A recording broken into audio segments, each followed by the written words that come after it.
प्यारे विद्यार्थियों नमस्कार। स्वागत है आप सभी का आपके अपने चैनल गोल्डन पाठशाला में। दोस्तों आज की इस वीडियो में राष्ट्रीय means cum merit scholarship exam 2024 के लिए मध्य प्रदेश NMS एग्ज़ाम 2016-17 में आया हुआ गणित का ओरिजिनल पेपर सॉल्व करेंगे। तो प्यारे विद्यार्थियों वीडियो को लास्ट तक देखिएगा, कॉपी और कलम लेकर बैठें। पहले आप क्वेश्चन को हल कीजिए, उसके बाद उत्तर देखिएगा। तो आइए बच्चों देखते हैं। सबसे पहला प्रश्न आपकी स्क्रीन पर दिया गया है। प्रश्न कहता है कि यदि x बटे वाई बराबर 3/5 तो x माइनस वाई बटे एक्स प्लस वाई का मान होगा। ऑप्शन दिए गए हैं -1/4, 1/4, 1/6 या -6। तो जैसे ही आपको इस तरीके से दिया हो तो आप जो है डायरेक्ट x बराबर 3 मान लो, y बराबर 5 मान लो और इसमें जो है इस वाले समीकरण में मान डाल दीजिए। तो x बराबर हमारा जहाँ पर 3 है तो x की जगह पर 3 रखना है तो 3 हो जाएगा। y की जगह पर 5 रखना है तो -5 हो जाएंगे और बटे में आपका आ जाएगा y बराबर 5 तो x आपका 3 है और प्लस y बराबर 5।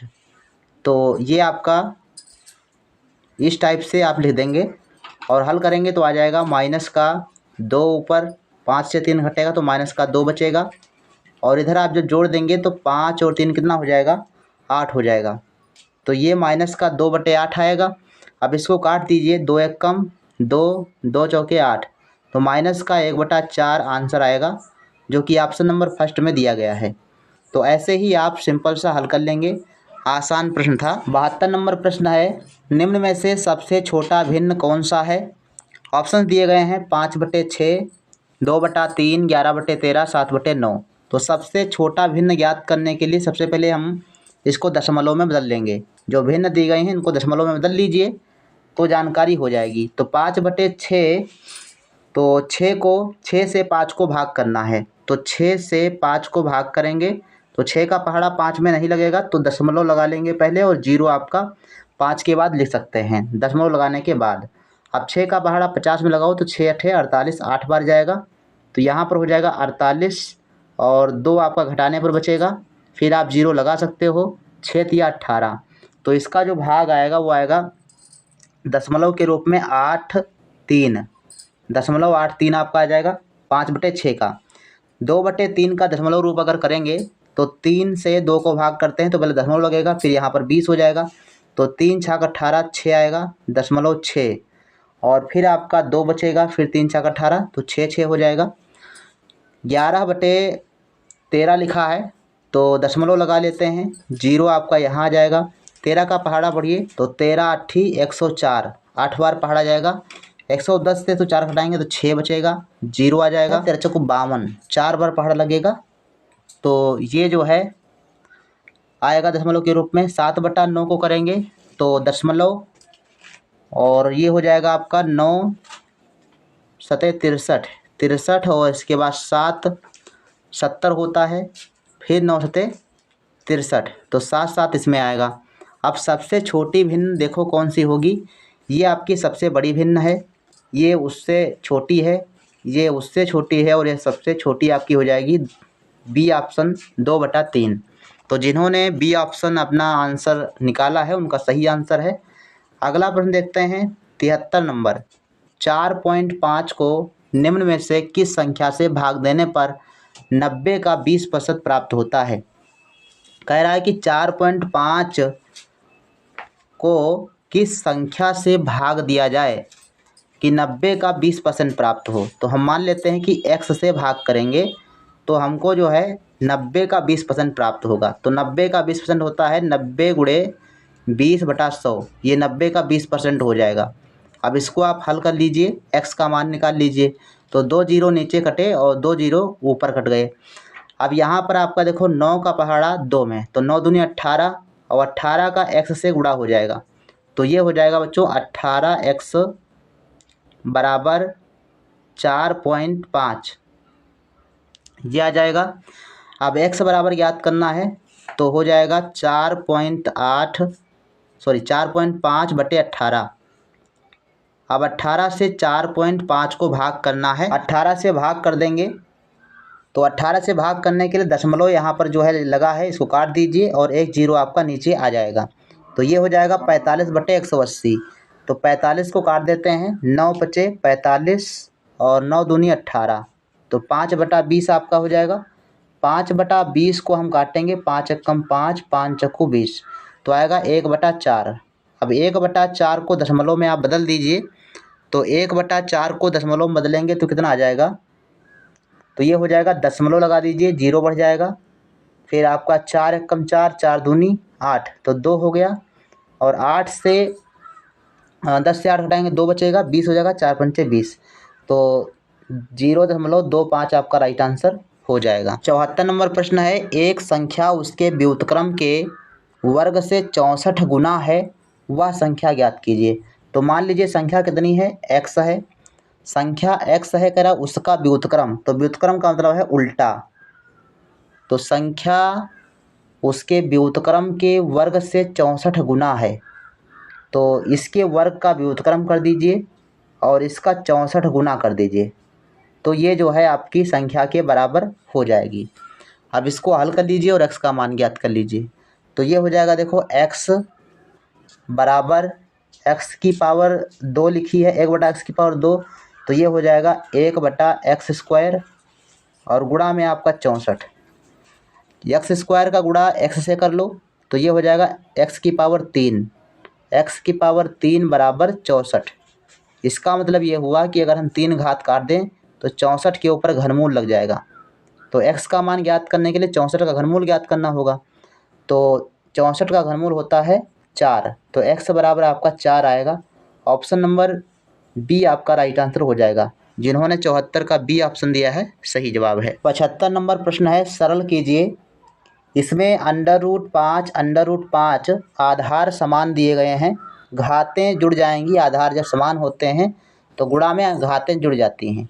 तो इस हिसाब से अगर हम हल करते हैं तो ये हो जाएगा √5 की घात -5/2 और -3/2, ये आपस में जुड़ जाएंगी। आधार बराबर तो घातें जोड़ दीजिए। तो अब घातों को हल कर लीजिए और हल देखते हैं घात कितनी आती है। तो यहाँ पर देखो -5 -3 जुड़ जाएंगे, तो -8 आ जाएंगे। आधार बराबर है तो आधार आपका नीचे आ जाएगा। तो 2 एकम 2, 2 चौक 8, तो -4 घात बनेगी। तो √5 की घात बनेगी -4। अब घात जो है ये आपकी माइनस की है, तो इसको प्लस के करने के लिए इसको हम कर देंगे 1/√5, 1/√5 की घात 4। तो 1/√5 की घात 4 का मान कितना हो जाएगा, तो देखते हैं भाई। 1/√5 गुणे 1/√5, और ये 4 बार हमको लिखना पड़ेगा ना, 1/√5 और गुणे 1/√5, ठीक। तो ये आपका हो गया। अब इसका जब गुणा करेंगे तो इसका मान हो जाएगा 1/5। √5 का गुणा 1/5 हो जाएगा और गुणे 1/5 इधर भी तो आपका हो जाएगा। तो 1/5 और 1/5 का जब गुणा करेंगे तो 1/25 आपका राइट आंसर हो जाएगा। ऑप्शन नंबर बी, 1/25 आपका सही आंसर होगा। 76 नंबर प्रश्न है, 3 संख्याओं में से पहली संख्या की दुगुनी एवं तीसरी संख्या की 3 गुनी है। यदि तीनों संख्याओं का औसत 88 है तब सबसे छोटी संख्या होगी। ऑप्शन आपके पास दिए गए हैं, क्वेश्चन को हल कीजिए। यहाँ पर देखो प्रश्न कहता है कि पहली संख्या की दुगुनी और तीसरी की 3 गुनी, तो ये बात कर रहा है संख्या 2 की। दूसरी संख्या जो है वो पहली संख्या की दुगुनी है और तीसरी संख्या की 3 गुनी है। अब इसके हिसाब से आपको मानना है संख्याएं हैं कौन कौन सी। तो मान लेते हैं कि दूसरी संख्या आपकी है 2x। अब ये मानना भी आपको पड़ेगा इस सवाल के हिसाब से। तो पहली संख्या की दुगुनी है तो पहली संख्या आपकी हो जाएगी x और दूसरी संख्या हो जाएगी 2x। अब समझ गए बात, मतलब पहली संख्या की दुगुनी है दूसरी, तो दूसरी आपकी 2 गुनी और पहली वाली x 1 गुनी।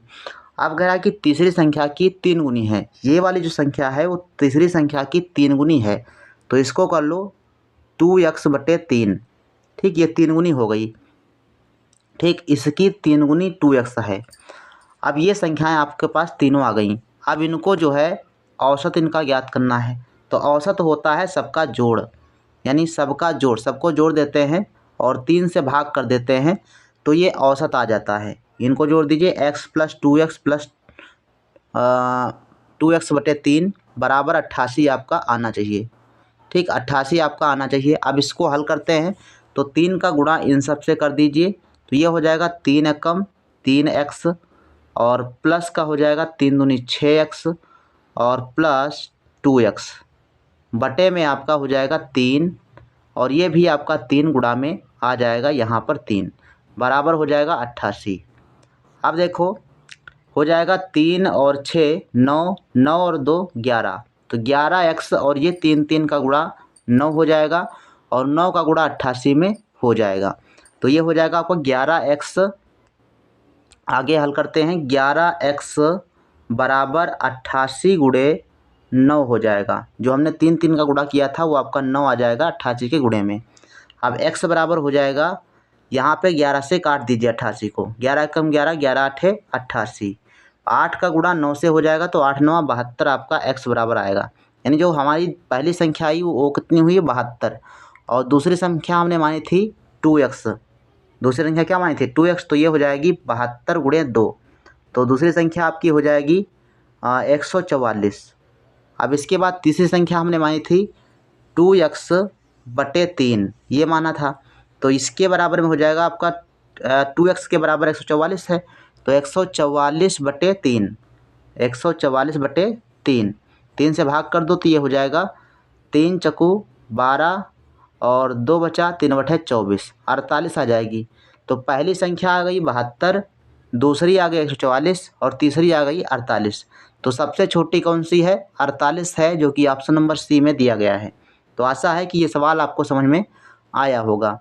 अगला प्रश्न देखो 77 नंबर है, किसी वर्ग की लंबाई एवं चौड़ाई में क्रमशः 30% एवं 20% वृद्धि करने पर प्राप्त आयत का क्षेत्रफल वर्ग के क्षेत्रफल से अधिक होगा। तो पहले आपका 30% वृद्धि कर रहा है, फिर 20% की वृद्धि कर रहा है, तो टोटल वृद्धि कितनी हुई है परसेंट में ही आपको ज्ञात करना है। तो इसके लिए जब परसेंट में ही आपको ज्ञात करना हो तो आप फार्मूला लगा दीजिए a+b और प्लस a/b/100 वाला। ठीक, ये परसेंट आपका टोटल परसेंट मालूम हो जाएगा। तो a मान लेते हैं, देखो a आपका प्लस वृद्धि है तो प्लस का रखना है और कमी है तो माइनस का रखना है बस। तो ये हो जाएगा 30% प्लस आपका 20% प्लस 30 गुणे 20, 30 गुणा 20/100, तो ये हो जाएगा। अब देखो ये 0 कट गया यहाँ से, ये 0 यहाँ से, दोनों कट गए, 3 दूनी 6 और 20 और 30 जुड़ जाएगा तो 20 और 30 कितना हुआ 50, 50 और प्लस उधर बचा आपका 3 दूनी 6, तो 50 और 6 जोड़ देंगे तो कितना आएगा 56%। तो 56% टोटल जो है क्षेत्रफल बढ़ जाएगा। ऑप्शन नंबर ए इसका सही आंसर होगा। तो ऐसे भी आप आसानी से कर सकते हैं। अगर प्रश्न कहता है कि 30% की वृद्धि करी जाए और 20% की कमी करी जाए तो आपको पहले 30 प्लस के रखना होता और माइनस के 20 रखना होता, ऐसे कर लेते, ठीक, तो आपका बन जाता। तो जब ऐसे प्रश्न आपको दिया गया हो तो इसी सूत्र से आप कर लीजिएगा। अगला प्रश्न देखो 78 नंबर है, एक व्यक्ति 320 आमों को 400 आम के क्रय मूल्य के हिसाब से बेचता है, उसका लाभ प्रतिशत ज्ञात कीजिए। कह रहा है कि 320 आमों को 400 आम के क्रय मूल्य के हिसाब से बेचता है। तो मान लीजिए कि एक आम का जो क्रय मूल्य है वो आपका है 1 रुपया, तो इस हिसाब से आपका 320 आमों का मूल्य 320 रुपया हो जाएगा और विक्रय मूल्य होगा 400 रुपया। कितना होगा 400 रुपया। तो इसका मतलब है कि लाभ कितना आएगा। तो सिंपल सी बात है, अगर ऐसे आपको दिया गया हो तो 400 से आप 320 घटा दीजिए, 320 घटा देंगे तो बचेगा कितना, ये आपका बचेगा 0 और 10 से 2 घटे 8, 80 रुपया जो है यहाँ पर आपका लाभ हो जाएगा। अब 80 रुपये कितने पर लाभ हुआ है, ये हुआ है 320 रुपये पर। तो 80/300 प्रतिशत लाभ ज्ञात करना, तो लाभ गुणे 100 बटे क्रय मूल्य, तो लाभ गुणे 100 बटे क्रय मूल्य कितना है 320 रुपया। अब इसको आप हल कर दीजिए तो 0 0 कट जाएगा, 8 चौक 32, 8 चौक 32, यहाँ पर आपका बचा 10 और 10 100, तो 100 बटा बचे 4, 100 बटा 4 बचा। अब इसको काट दीजिए तो हो जाएगा 25%। तो 25% का लाभ होगा। ऑप्शन नंबर डी इसका राइट आंसर हो जाएगा। तो जिन्होंने डी ऑप्शन निकाला है उनका राइट आंसर होगा। यदि किसी मशीन की कीमत 10% सालाना अवमूल्यन शुरुआती वर्ष की तुलना में हो जाता है एवं उसकी वर्तमान कीमत 10,935 आंकी जाती है, तब 3 वर्ष पहले मशीन का मूल्य ज्ञात कीजिए। तो अवमूल्यन की दशा में ध्यान रखेंगे, जो आपकी वर्तमान कीमत होती है वो मिश्रधन होती है, मतलब जो घटी हुई संख्या में आती है वो आपकी मिश्र संख्या होती है, मिश्र कीमत होती है। इसको ए बराबर लिखेंगे, ठीक। तो ये ए बराबर आपका दिया गया है 10,935 और आर बराबर आपका दिया गया है 10%। अब ये अवमूल्यन है तो माइनस में हो जाती है और समय आपका एन बराबर दिया गया है 3 वर्ष। अब सूत्र आपका अवमूल्यन वाला लगा लेना है और पी का मान निकाल लेना है। पी क्या है? मूल संख्या जो आपकी 3 साल पहले थी मूल रुपये जो 3 साल पहले उसका मूल्य था। तो सूत्र आपका लगाइएगा ए बराबर पी ब्रैकेट में 1 माइनस आर बटे 100 और की घात एन, ये वाला सूत्र आप लगाइएगा और पी का मान यहाँ से निकाल लीजिएगा। तो देखो यहाँ पर जो है आपका हो जाएगा ए बराबर दिया गया है 10,935 बराबर पी ब्रैकेट में 1 माइनस 10 बटे 100 और की पावर 3। तो ये जीरो कट गया, ये जीरो कट गया, ये जीरो कट गया, आपका 1/10 बचा। तो 1/10, 10 एक कम 10, 10 में से 1 घटाएंगे तो 9, तो 9/10 आपका आएगा और उसकी पावर 3 लगी होगी। तो ये आपका ऐसे आ सकता है 10,935 बराबर पी गुड़े 10 एक कम 10 माइनस 1 करेंगे तो 9 बचेगा, तो 9/10 गुड़े 9/10 और गुड़े आपका जो है 9/10 इतना आएगा।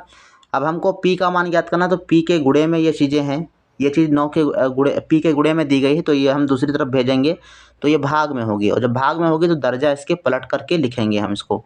तो हम इसको लिख सकते हैं पी बराबर 10,935। आप स्टेप बाय स्टेप करते चलें और कॉपी पर नोट करते चलेंगे तब समझ में आएगा। तो ये हो जाएगा आपका जो है 10 गुणे 10 तो आपका गुणे में आ जाएगा और 9 जो आपका भाग में दिया गया था वो आप गुणा में दिया गया था वो भाग में आ जाएगा। तो 9 गुणे 9 गुणे 9। अब इन सब से जब काटेंगे तो 9 9 से कट जाएगा, यहाँ पर आपका जो है 15 बचेगा। ये टोटल 9 9 से कट जाएगा, 15 बचेगा और 15 से गुणा कर देंगे 3 जीरो से, तो 15,000 आपका राइट आंसर आएगा। जिन्होंने ए ऑप्शन दिया है उनका राइट आंसर होगा। अच्छा, वैसे भी आप इसको निकाल सकते थे, सिंपल सा लॉजिक थोड़ा सा लगा करके। 10% सालाना की दर से अवमूल्यन हो रहा है, कमी हो रही है। वर्तमान में जो कीमत आंकी जा रही है वो 10,935 है।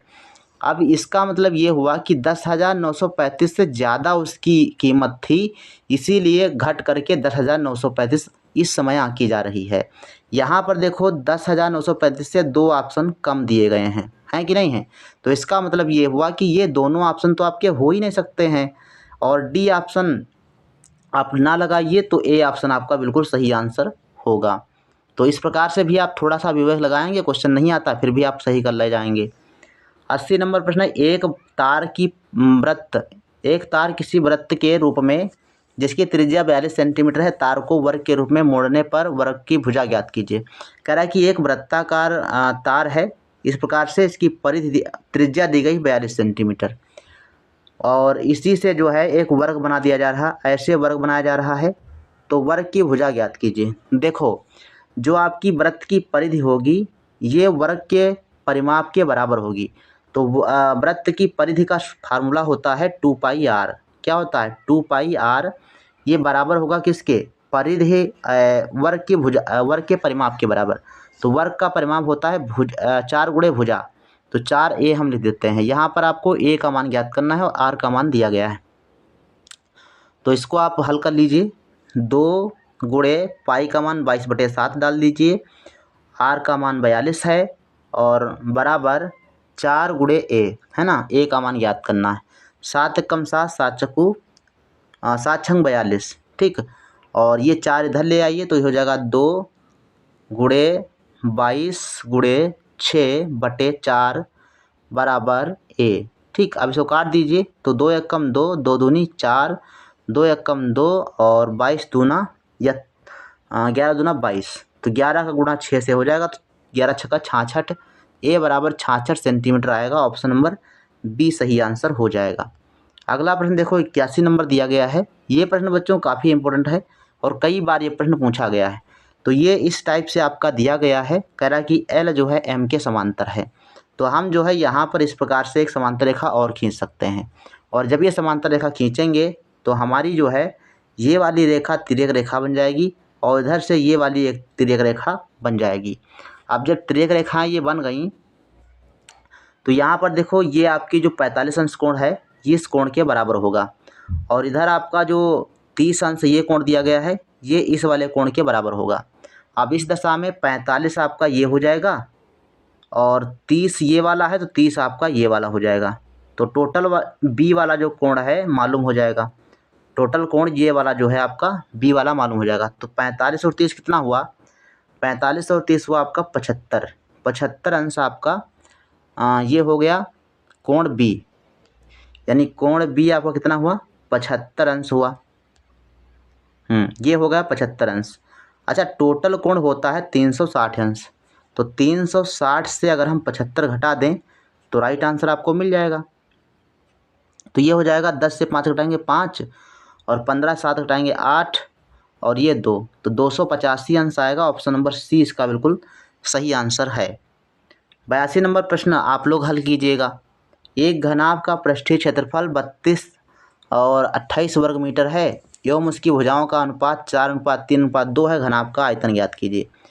तो पहले यहाँ पर देखो भुजाओं का अनुपात दिया गया है, तो भुजाएं यहाँ से आप मान लीजिए कि मान लेते हैं कि लंबाई कितनी है 4x, चौड़ाई आपकी 3x है और ऊंचाई आपकी 2x है। ठीक, ऐसे आप भुजाएं मान लीजिए। अब इसका जो पृष्ठीय क्षेत्रफल होता है वो होता है घनाभ का पृष्ठीय क्षेत्रफल 2 गुणे L into B plus B into H plus H into L, है ना। ये होता है। अब यहाँ पर जो है इस सूत्र में इन सबके मान डाल दीजिए और बराबर में 33 28 आपका रख दीजिए, 33 28, ठीक। और यहाँ से आप निकाल लेंगे लंबाई प्लस चौड़ाई प्लस एक्स का मान निकाल लेंगे, और जब आपका एक्स का मान निकल जाएगा तो एक्स का मान निकालने के बाद आप जो है क्या कर देंगे, आयतन निकाल लेंगे, यानी भुजा निकाल लेंगे। भुजा निकालने के बाद आयतन निकल जाएगा। आयतन का फार्मूला होता है लंबाई गुणे चौड़ाई गुणे ऊंचाई, ये फार्मूला होता है। तो पहले आप यहाँ से भुजाओं की माप निकाल लीजिए, उसके बाद जो है इनका गुणा करके और हल कर लीजिए। तो इसका जो सही आंसर आएगा ऑप्शन नंबर ए आएगा। ठीक, पहला ऑप्शन आपका सही आंसर होगा।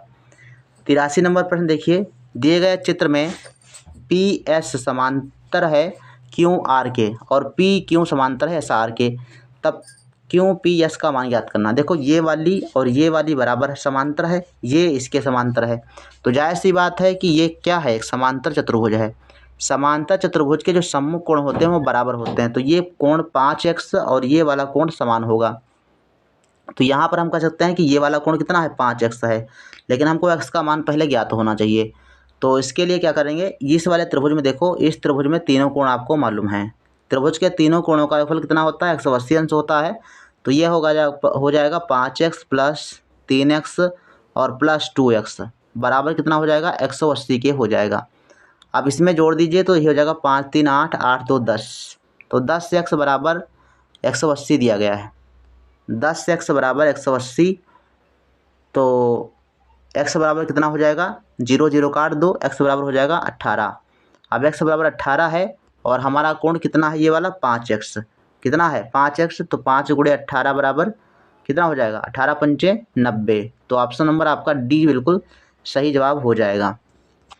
अगला प्रश्न देखो 84 नंबर, दो वृत्तों के क्षेत्रफल का अनुपात 4:9 हो तो उनकी परिधि का अनुपात क्या होगा। तो परिधि का अनुपात ज्ञात करना है तो पहले क्षेत्रफलों का अनुपात यहाँ पर जो दिया गया है उससे त्रिज्याओं का अनुपात ज्ञात कर लीजिए। दो वृत्तों के क्षेत्रफलों का अनुपात दिया गया है तो क्षेत्रफल होता है pi R square, pi R square बटे pi R square, pi R square. यहाँ पर R1 कर दीजिए, इसको R2 कर दीजिए। ठीक, अब यहाँ पर पाई पाई काट दीजिए, इनके जो है अनुपात दिए गए हैं 4:3, 4:9 दिया गया है। तो अगर हम वर्गमूल ले लें इनका, यहाँ पर स्क्वायर लगा है ना, R1 का स्क्वायर बटे R2 का स्क्वायर है, तो इनका वर्गमूल ले लें तो इधर से स्क्वायर कट जाएंगे। ठीक, तो ये R1 बराबर हो जाएगा आपका 2 दूनी 4 और बटे में R2 का मान हो जाएगा आपका 3 तिया 9 3। ठीक, तो ऐसे आ जाएगा। अब कह रहा है कि परिधि का अनुपात ज्ञात कीजिए, तो परिधि का अनुपात हो जाएगा 2 पाई r बटे 2 पाई r। अब यहाँ पर हमने देखा था 2 पाई r काट दो। अब यहाँ पर r केवल बचा, तो r आपका हो जाएगा 2:3। ठीक, 2:3 आपका सही आंसर आएगा, जो कि ऑप्शन नंबर फर्स्ट में दिया गया है। अगला प्रश्न देखो, यदि एक कार्य को 8 व्यक्ति मिलकर 20 दिन में पूरा करते हैं तो उसी कार्य को 20 व्यक्ति कितने दिनों में पूरा करेंगे? सही आंसर इसका क्या है आप कमेंट सेक्शन में लिखिएगा, इसको आप हल कीजिएगा। वीडियो काफ़ी लंबी हो रही है इसलिए इसको छोड़ रहे हैं और आगे प्रश्नों को आप लोग सॉल्व कीजिएगा। 86 नंबर का क्वेश्चन हल कीजिए, इसका राइट आंसर कमेंट सेक्शन में लिखिए। 87 नंबर प्रश्न है, यदि एक साइकिल की गति 5 मीटर प्रति सेकेंड है तो उसकी गति किलोमीटर प्रति घंटा में ज्ञात कीजिए। तो इसको जो है हमने बताया हुआ है कि मीटर प्रति सेकेंड को किलोमीटर प्रति घंटा में कैसे व्यक्त करना है, तो आप लोग जो है इसको हल कीजिए। 88 नंबर प्रश्न है, इसको आप हल कीजिए। यहाँ पर इस x का मान ज्ञात करना है, तो ये एक चक्कर चतुर्भुज तो है नहीं, बाकी आप हल करके देखो कितना आता है। 89 नंबर प्रश्न है, एक समचतुर्भुज का क्षेत्रफल 60 वर्ग सेंटीमीटर है, यदि उसके एक विकर्ण की लंबाई 10 सेंटीमीटर हो तो दूसरे विकर्ण की लंबाई ज्ञात कीजिए। 89 नंबर प्रश्न के बाद 90 नंबर प्रश्न है, किस धन का साधारण ब्याज 5 वर्ष में 6% वार्षिक ब्याज की दर से 90 रुपये हो जाएगा? तो यहाँ पर आपको साधारण ब्याज मूलधन ज्ञात करना है। तो 90 नंबर का सही आंसर क्या है कमेंट कीजिएगा। तो इन 5 प्रश्नों के उत्तर आप सभी को हल करके कमेंट सेक्शन में लिखना है। यदि कोई सवाल आपसे ना लगे, और इम्पोर्टेंट प्रश्न तो हैं ही, तो अगर सवाल नहीं लगता है तो आप इसका फ़ोटो खींच करके हमारे व्हाट्सएप नंबर पर डाल सकते हैं, सॉल्यूशन आपका पूरी तरह से दे दिया जाएगा। तो प्यारे विद्यार्थियों, आज की वीडियो में इतना ही, मिलते हैं नेक्स्ट वीडियो में, तब तक के लिए धन्यवाद। जय हिंद, वंदे मातरम।